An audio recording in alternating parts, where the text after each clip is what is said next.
नमस्कार। माइंड गुरु इंडिया से संजीव मलिक। आज मैं आपको मिड ब्रेन एक्टिवेशन के बारे में कुछ खास बातें आपके साथ शेयर करूंगा। मिड ब्रेन एक्टिवेशन के बारे में आपने बहुत कुछ सुना होगा। आंख पे पट्टी बांधकर बच्चा पढ़ सकता है। जी हाँ, ये एक बहुत बड़ा चमत्कार आज की साइंस का हम लोगों के सामने है और प्रैक्टिकली इस टेक्नोलॉजी पर रिसर्च तो बहुत समय से हो रही थी, लेकिन लेकिन सही सही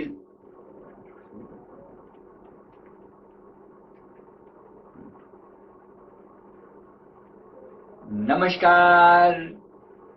माइंड गुरु इंडिया से संजीव मलिक।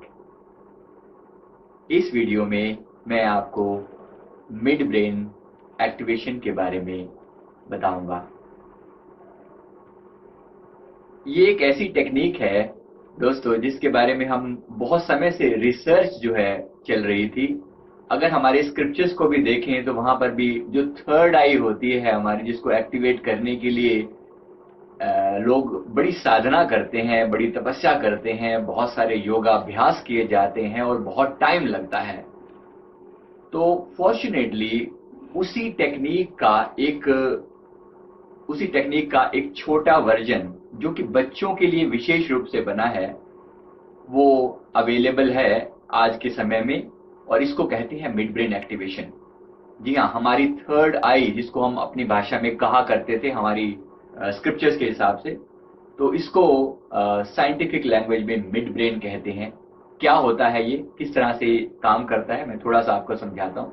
सबसे पहले कुछ समस्याओं को आपके साथ शेयर करना चाहता हूँ जो आज के समय में बहुत ही प्रेवलेंट हैं, बहुत ही मेजर समस्याएं हैं आज की। सबसे पहली समस्या है मेमोरी। माने बच्चा जो चीज देखता है, जो चीज वो पढ़ता है, वो याद रख पाना एक बहुत बड़ी समस्या है। क्योंकि इतना बड़ा सिलेबस है, इतनी बड़ी ज्यादा सब्जेक्ट्स हैं और इतनी ज्यादा पढ़ाई, इतनी ज्यादा इंफॉर्मेशन जो है बच्चे के दिमाग में ठूस दी जाती है, उसको याद रख पाना बहुत मुश्किल है। तो एक बहुत बड़ी समस्या है आज के समय की। अब इसी तरह से दूसरी समस्या है कंसंट्रेशन या फोकस। तो बहुत लंबे समय तक बच्चा बैठकर पढ़ाई भी नहीं कर सकता, ये भी एक मेजर समस्या है। और अगर पढ़ता भी है तो बहुत सारे डिस्ट्रैक्शंस हैं, बहुत सारी चीजें ऐसी हैं जिससे उसका दिमाग जो है इधर उधर मूव करने लग जाता है। या बैठकर अगर डिसीजन ले भी ले कि आज मुझे पढ़ना ही है, तब भी टिक कर बैठ पाना, लंबे समय तक पढ़ पाना और फोकस बनाए रखना उस टॉपिक पर एक बहुत डिफिकल्ट सब्जेक्ट है। इस पर अलग अलग तरह की रिसर्च हुई है, जिनमें से सबसे खास जो टेक्निक आज के समय में अवेलेबल हुई है उसका नाम है मिड ब्रेन एक्टिवेशन। जी हाँ, midbrain activation one of the best technique available today. आज के समय में एक सबसे सुंदर टेक्निक बच्चों की मेमोरी, कंसंट्रेशन बढ़ाने के लिए, उनकी सोशल एक्टिविटीज को बढ़ाने के लिए, उनके कॉन्फिडेंस को बूस्ट करने के लिए एक इतनी खूबसूरत टेक्निक आज के समय में अवेलेबल है। तो ये टेक्निक के बारे में मैं आपको थोड़ा सा और डिटेल में समझाता हूं क्या होता है मिड ब्रेन वाला पार्ट। सबसे पहले हमारे ब्रेन के कहने को हमारे ब्रेन के दो मेजर भाग होते हैं जिससे हम सभी लोग फैमिलियर हैं। दो हेमिस्फीयर हैं, लेफ्ट और राइट हेमिस्फीयर। तो राइट ब्रेन होता है, लेफ्ट ब्रेन होता है। अब इन दोनों के बीच में एक ब्रिज है जिस पर बहुत समय से रिसर्च चल रही थी, जो समझ में तो उसको मिड ब्रेन का नाम दिया गया था। बहुत समय पहले साइंटिस्टों ने इसका नाम दिया था मिड ब्रेन का। लेकिन लेकिन इस पर ऐसी कोई रिसर्च प्रॉपर तरीके से नहीं हो पाई जिससे उसको एक्टिवेट किया जा सके। ये तो समझ में आता था कि इन दोनों ब्रेन्स के बीच में एक ब्रिज है। वो ब्रिज जो है वो कनेक्टेड नहीं है, एक मेजर इंफॉर्मेशन फ्लो का रास्ता जो है ब्लॉक है। इसके अलावा न्यूरल पाथ्स हैं, उनके थ्रू कम्युनिकेशन तो अभी भी होता है। अगर ऐसा ना होता तो हमारा दोनों ब्रेन्स की फंक्शनलिटी बिल्कुल डिफरेंट होती, हमारा सर्वाइवल पॉसिबल नहीं था। दो ब्रेन अलग अलग तरीके से काम करते, ऐसा नहीं हो सकता था। अभी भी होता है कम्युनिकेशन, लेकिन मिड ब्रेन के बिना जो कम्युनिकेशन होता है, एक बहुत बड़ा, ये समझ लीजिए कि एक इस तरफ दो आइलैंड हैं और दोनों के बीच में एक बहुत बड़ा ब्रिज जो है वो अभी तक ब्लॉक पड़ा हुआ है, इसका कभी यूज नहीं हुआ। छोटे छोटे ब्रिजेस बने हुए हैं, स्मॉल स्मॉल स्मॉल ब्रिजेस, लेकिन एक बहुत बड़ा सुपर ब्रिज जो है वो अभी तक ब्लॉक पड़ा हुआ है हम सबका। अनफॉर्चुनेटली बच्चे का ये ब्रेन एक्टिवेट किया जा सकता है। अभी हम अपने लेफ्ट ब्रेन का 90% उपयोग करते हैं, ऐसा लेफ्ट ब्रेन का जितना पार्ट का हम यूज करते हैं, ये उसकी बात कर रहे हैं। 90% पार्ट मतलब जितना हमारा पार्ट एक्टिव है सिर्फ उसकी बात कर रहे हैं।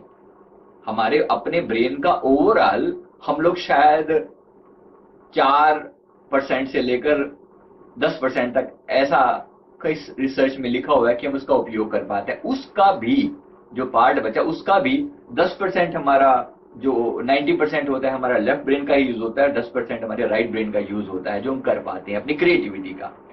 तो अगर उसका पूरा पूरा इस्तेमाल किया जा सके तो वो बात कहाँ जाती है, उसको हम इमेजिन कर सकते हैं। सबसे पहले मिड ब्रेन क्या होता है, इन दोनों लेफ्ट और राइट ब्रेन को समझने की कोशिश करते हैं। देखिए, लेफ्ट ब्रेन में हमारे स्टोर होते हैं, शब्द स्टोर होते हैं, नंबर स्टोर होते हैं, लिस्ट स्टोर होती है, लॉजिक स्टोर होता है, एनालिसिस स्टोर होता है। ये सारा का सारा लेफ्ट ब्रेन में होता है। राइट ब्रेन में हमारे कलर्स होते हैं, हमारी इमेजिनेशंस होती हैं, 3D रिदम या म्यूजिक होता है, सारी इमेजिनेशन, विजुअलाइजेशन, ये सारी चीजें जो है हमारे राइट ब्रेन में होती हैं। अब कोई भी इंफॉर्मेशन जो होती है इन दोनों के बीच में ब्रिज की तरह, जब ब्रिज बनता है तो वो इंफॉर्मेशन पास होती है। फॉर एग्जाम्पल, मैं आपको कहूं कि आप एक आम के बारे में इमेजिन कीजिए, जो सबसे मीठा आम आपने कभी खाया हो, इमेजिन कीजिए। तो सबसे पहले क्या होता है, आपके दिमाग में इमाम की एक फोटो प्रिपेयर होती है, फोटो आपके सामने आती है। वो फोटो कौन बनाता है, क्योंकि कलर्स जो है हमारे राइट ब्रेन के लिए, कलर्स और पिक्चर हमारे राइट ब्रेन में स्टोर होती है, तो हमारा राइट ब्रेन ना वो पिक्चर आपके लिए क्रिएट करता है। अब उसके साथ साथ बाकी भी बहुत सी चीजें जुड़ी हुई हैं, कुछ मेमोरीज जुड़ी हुई हैं, कुछ टेस्ट जुड़ा हुआ है, कुछ स्मेल जुड़ी हुई है अच्छी सी। तो वे सारी बातें आपका राइट ब्रेन वो भी आपके लिए पैदा करता है, लेकिन उसका नाम, कि उसको आम कहते हैं, उसको आम कहते हैं, और आम की भी स्पेसिफिक टाइप या कितने का आया था, सपोज आपने कभी खरीद कर जैसे खाया होगा, तो वो कितने का आया था, वो जो इंफॉर्मेशन है वो सारी हमारे लेफ्ट ब्रेन में स्टोर होती है। अब इन दोनों चीजों को कंबाइन करके ही हम इंफॉर्मेशन सामने वाले को दे पाते हैं।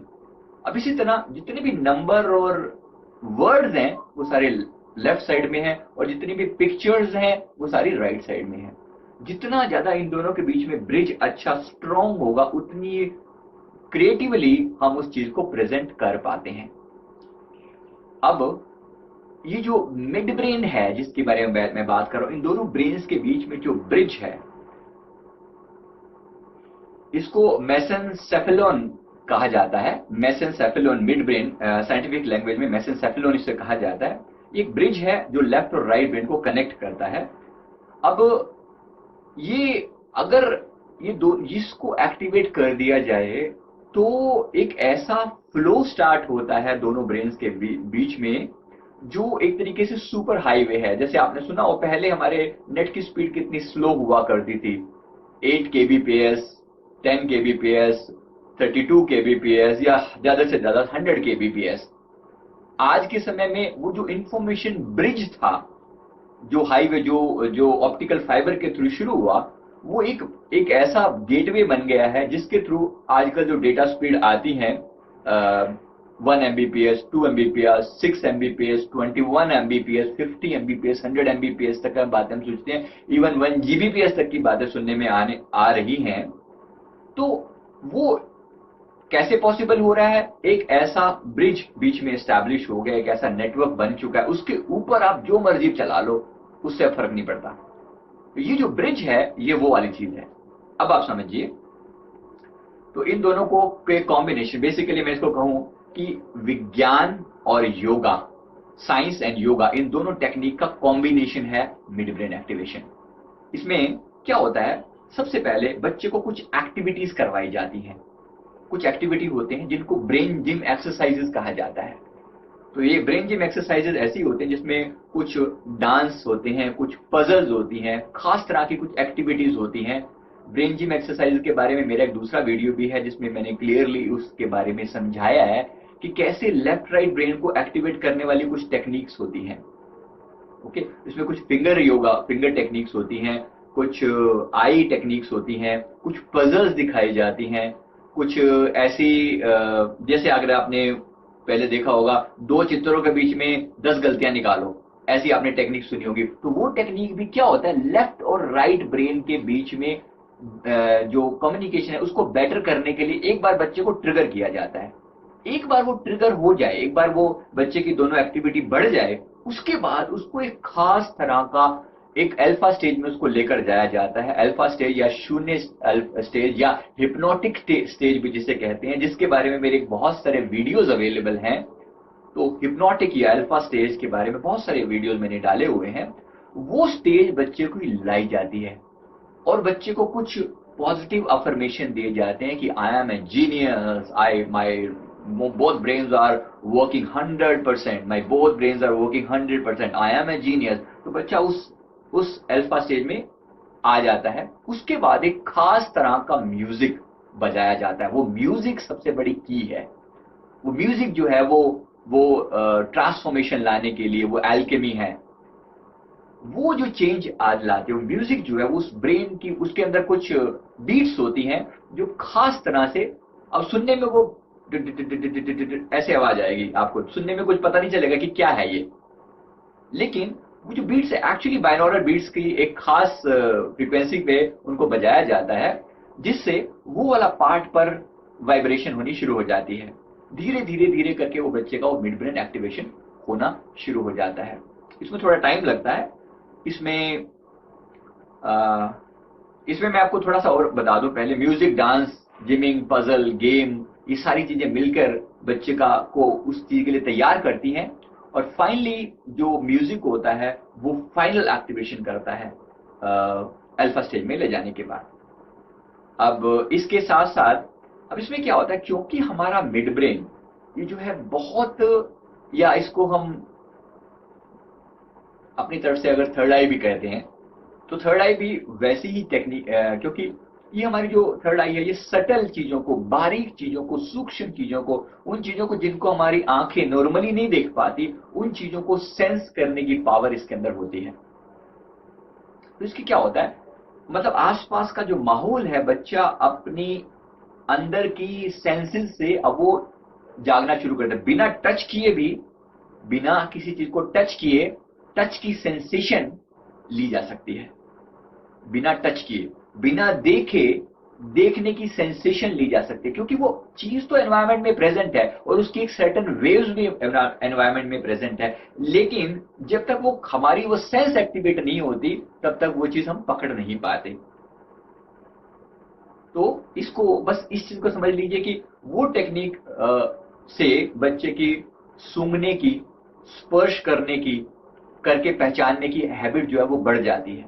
बिना देखे, सूंघ कर या स्पर्श करके, टच करके भी उसके अंदर से वो सेंस निकाल लेता है। अब जैसे कलर है, सपोज एक येलो कलर की पट्टी में आपके सामने रख दूं, आंखें आपकी बंद हैं, तो नॉर्मली आप बिना देखे कलर को बिल्कुल नहीं पहचान सकते कि कौन सा कलर है, आपके लिए कोई सेंस नहीं है उसकी। लेकिन जिस बच्चे का मिड ब्रेन एक्टिवेट हो जाता है, उसके सामने आपने 2 कलर रखे, येलो और लेट्स से ब्लैक, तो दोनों के बीच में डिस्टिंक्शन करना, क्योंकि उसकी एक सर्टेन फ्रीक्वेंसी पे वाइब्रेट हो रही है, वो जो कलर है, वो वाइब्रेशन को बच्चा फील कर पाता है अंदर से, और उसके बेसिस पे वो बता पाता है कि ये कौन सा कलर है। तो यहां से शुरुआत होती है। ऐसे थोड़ी थोड़ी धीरे धीरे बच्चे की प्रैक्टिस करवाई जाती है, क्योंकि एक नई चीज उसके अंदर एक्टिवेट हुई है।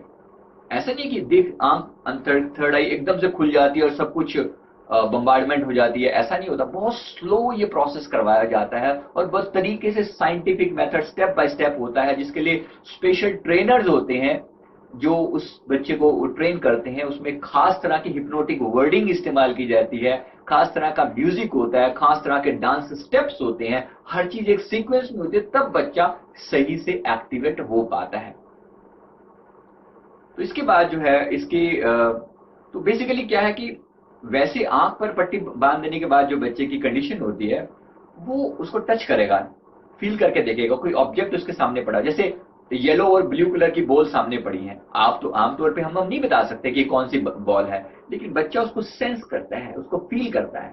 फील करने से उसकी उस ऑब्जेक्ट का एक प्रतिबिंब जो है, एक इमेज जो है बच्चे के थर्ड आई के यहाँ पर वो अपीयर होती है, उसकी फोटो अपीयर होती है। बच्चा कहता है कि मुझे यहाँ पर कुछ लाइट नजर आ रही है, हल्की सी लाइट नजर आती है और उस लाइट में मैं देख पाता हूं कि कौन सा कलर है।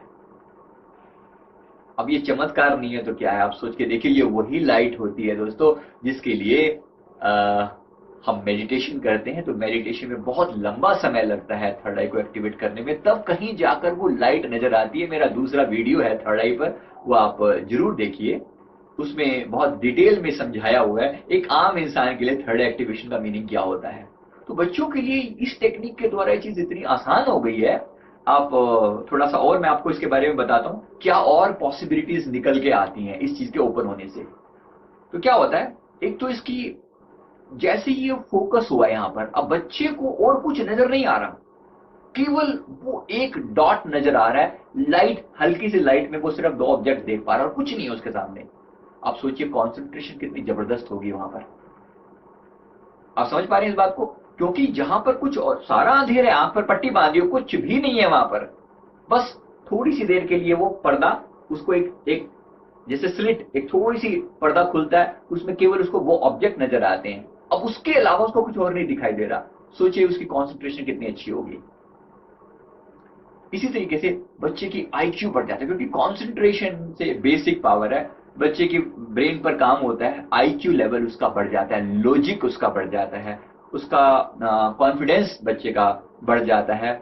इसके साथ साथ बच्चे का कॉन्फिडेंस लेवल बढ़ जाता है। इसके साथ साथ आंख बंद करके भी जो देख पा रहा है बच्चा, सेंस कर पा रहा है, वो बड़े आसानी से उसको सेंस कर पाता है।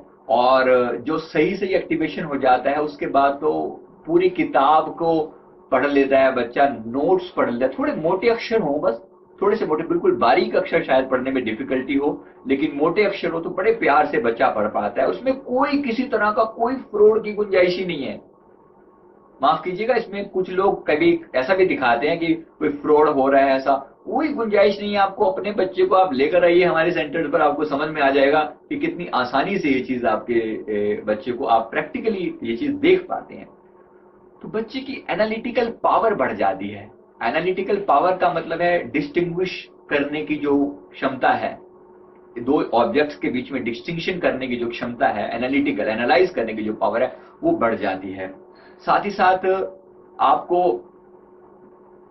अब कॉन्फिडेंस बढ़ रहा है, बच्चे की सोशल इमेज बेटर होती है, बच्चे के अंदर एक ऐसी पावर आ गई है जो कहीं पर भी जाकर वो डेमोन्स्ट्रेट करता है, अपने स्कूल में जाकर डेमोन्स्ट्रेट करता है तो सभी लोग वाहवाही करते हैं, तो बच्चे का कॉन्फिडेंस लेवल बूस्ट होता है।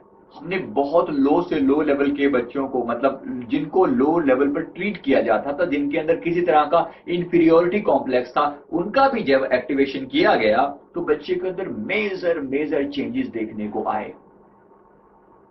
अब यहां पर माइंड और ब्रेन दो चीजें एक साथ काम कर रही हैं। जैसा मैंने आपको कहा, जब बच्चे को अल्फा स्टेज में ले जाकर कुछ हिप्नोटिक सजेशन दिए जाते हैं, उससे भी बच्चे को आप जैसे मर्जी सजेशन दिलवा सकते हो।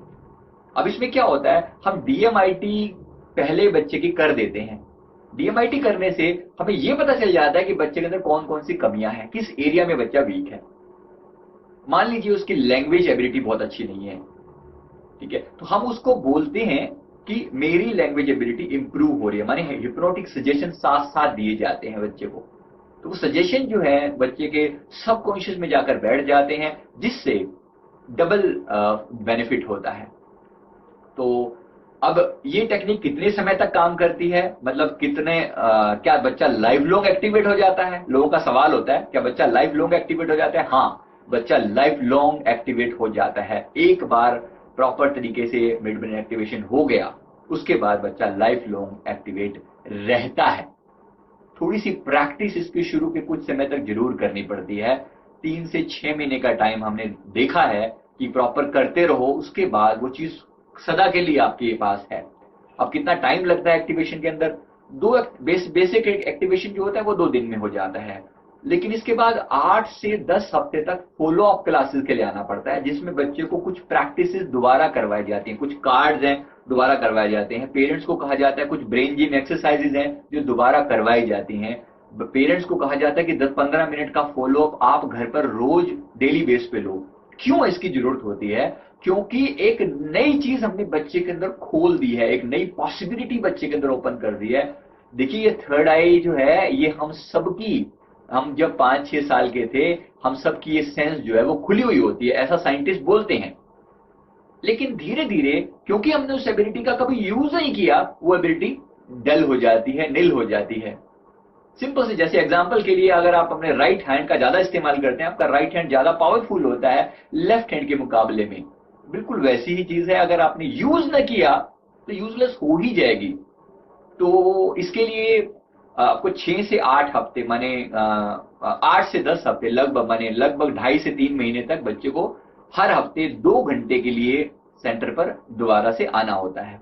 एक जो सेशन होता है जो उसमें क्या क्या एक्टिविटीज होती हैं, 15 मिनट का इंट्रोडक्शन होता है, गेम और ब्रेन जिम करवाई जाती है 1 घंटे की, आई जिम करवाया जाता है 10 मिनट का, आई बॉल एक्सरसाइज बोलते हैं, म्यूजिक थेरेपी होते हैं, जो मेन चीज है वो म्यूजिक थेरेपी है 1 घंटे की, प्रैक्टिस फिर 20 मिनट की होती है, फिर पेरेंट की काउंसलिंग की जाती है 15 मिनट की।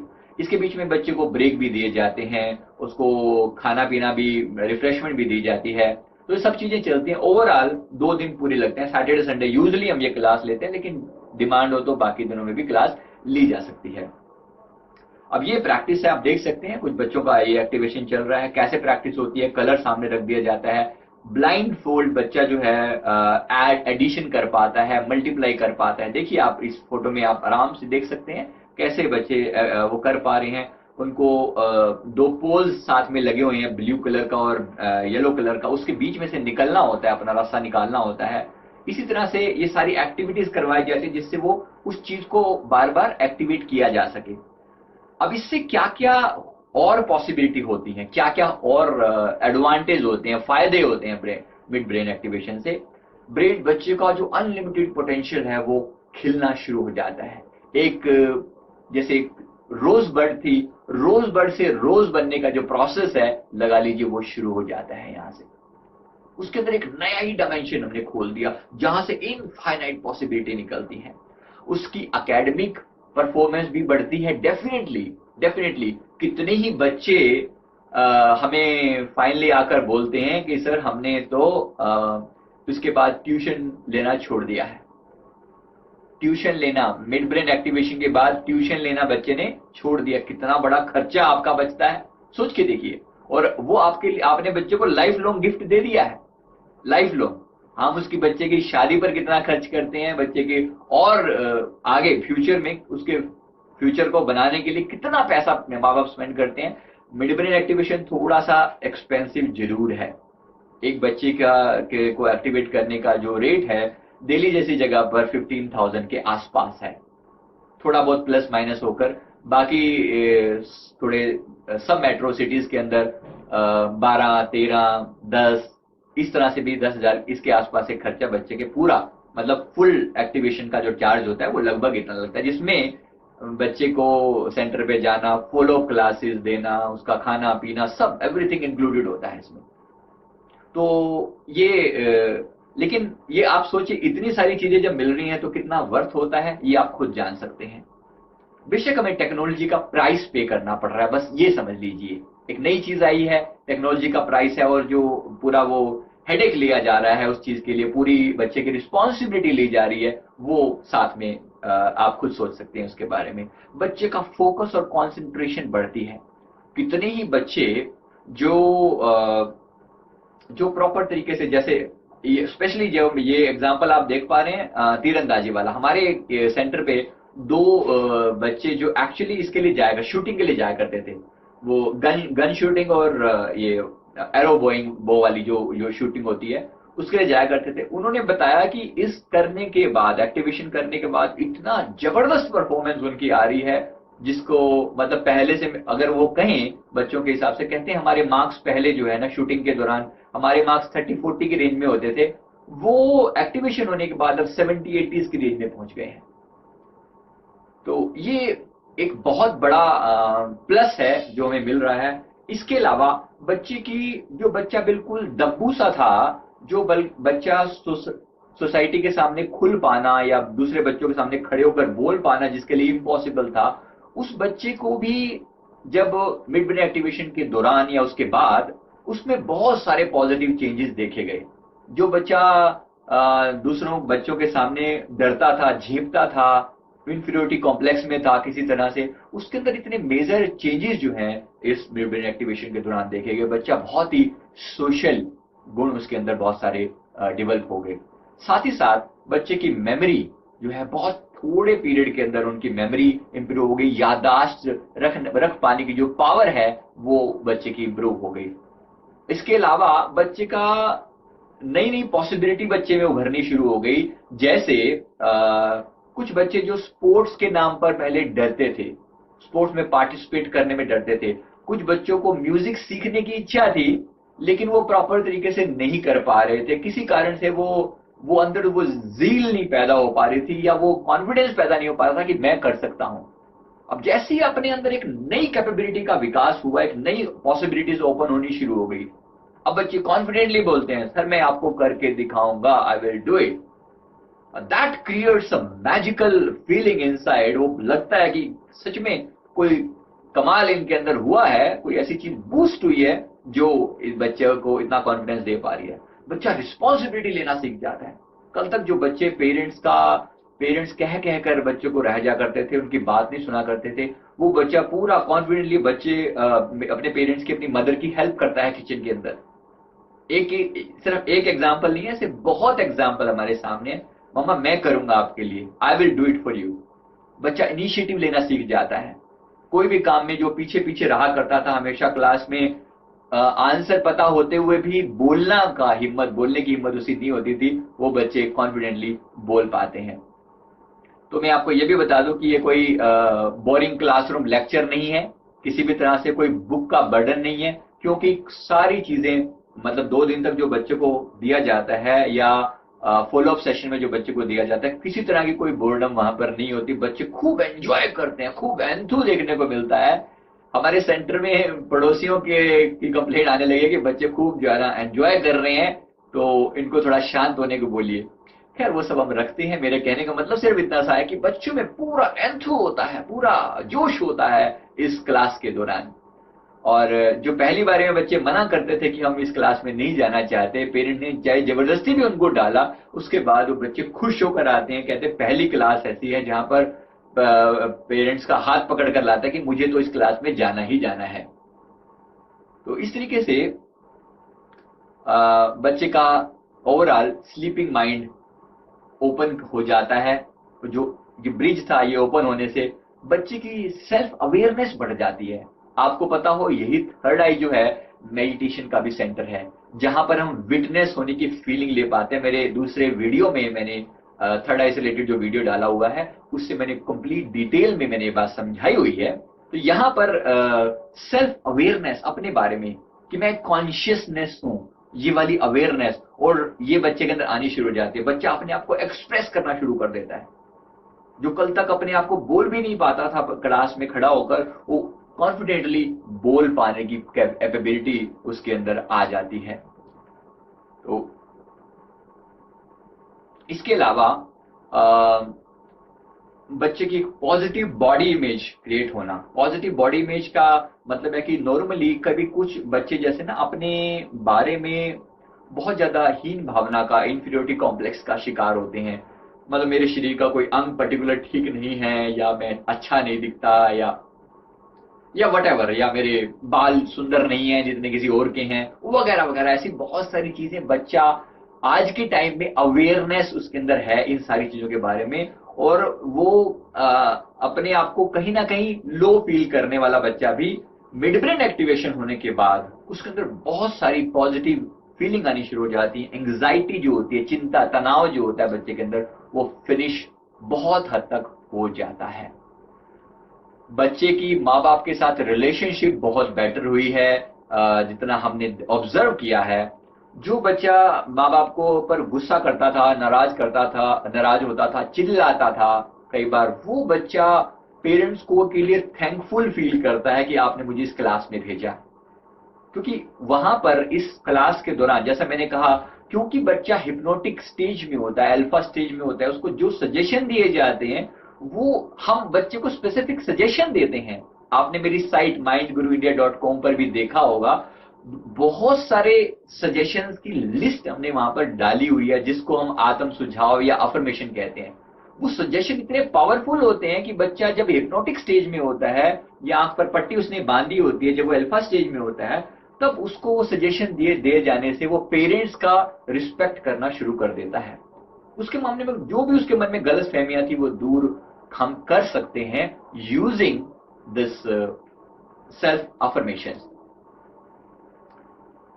तो इसके एक्टिवेशन के अलग अलग लेवल होते हैं, ये भी मैं आपको थोड़ा समझा दूं। बेसिक एक्टिवेशन प्रोग्राम होता है जो नॉर्मली आप आंख पे पट्टी बांध करके दिखवाने पाते हैं, ये बेसिक एक्टिवेशन होता है।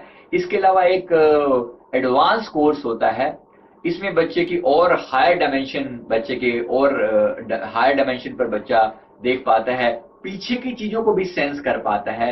ये मतलब आगे तो चीज पड़ी है वो तो है ही सही, आपने आप सिर के पीछे यहां कुछ रखा, उस चीज को भी बच्चा सेंस कर पाता है। Let me tell you very clearly, this is the power of the advance course.